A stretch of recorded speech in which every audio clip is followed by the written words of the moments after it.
Today I'll be speaking on Result Area 1. So Result Area 1 is a sustainable and predictable fiscal space to deliver government programs.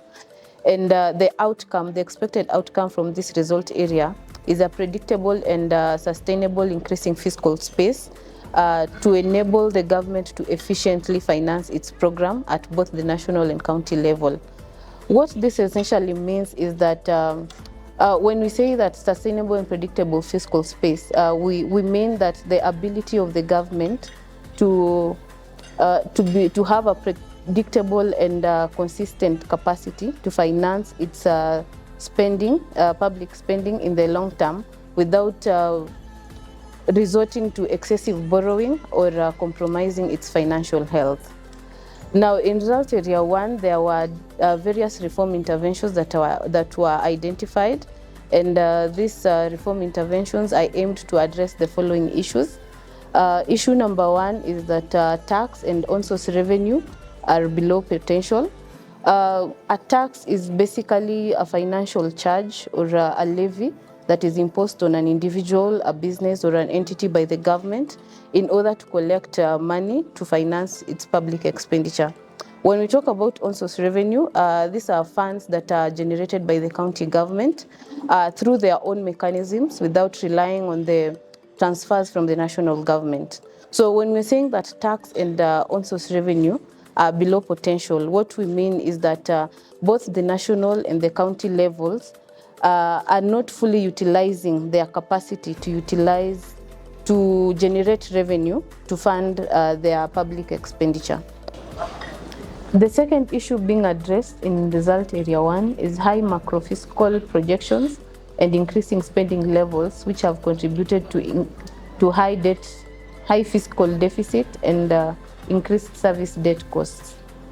When we say macro-fiscal projections, we mean forecasts by the government on the future economic performance, including employment, tax, revenues, and government spending. In short, this is how the government looks ahead and tries to figure out how to manage the country's finances over time. When we talk about fiscal deficit, this is when the government expenditure is more than the revenues, and therefore the government has to resort to borrowing so as to cover this shortfall. When we talk about service debt costs, these are the costs associated with repayment of interest and the principal on government's debt. The third issue being addressed in Result Area 1 is inaccurate OSR projections and increasing spending levels have contributed to accumulation of pending bills. Inaccurate OSR projections is essentially inaccurate forecasting by the county governments on their ability to collect revenues using their own means, and pending bills are unpaid obligations and arrears owed by the county governments to employees, contractors, suppliers, as well as other entities. So essentially what this means is that the county governments are incorrectly forecasting how much they can collect in terms of revenue, yet they continue to spend, and this has led to accumulation of bills that have not been paid. Issue number 4 being addressed in Result Area 1 is tax and OSR administration challenges constrain revenue collection at the national and county levels. When we say tax and OSR administration, we mean systems, processes, and institutions involved in the assessment, collection, and enforcement of taxes. Essentially, imagine collecting coins in buckets, but some of these buckets have holes. So as you're collecting these coins, the buckets with the holes are leaking these coins. And these holes in these buckets, they symbolize issues like corruption, system failures, weak frameworks put in place in terms of tax administration. So since these coins are leaking, this money is not able to go to the projects or programs that are aimed to enhance service delivery to the mwananchi. Issue number 5 being addressed in Result Area 1 is lack of access to adequate debt funding and grants, both domestically and externally, undermines government programs. A grant is a financial transfer to the government with the aim of supporting specific initiatives without the expectation of a repayment.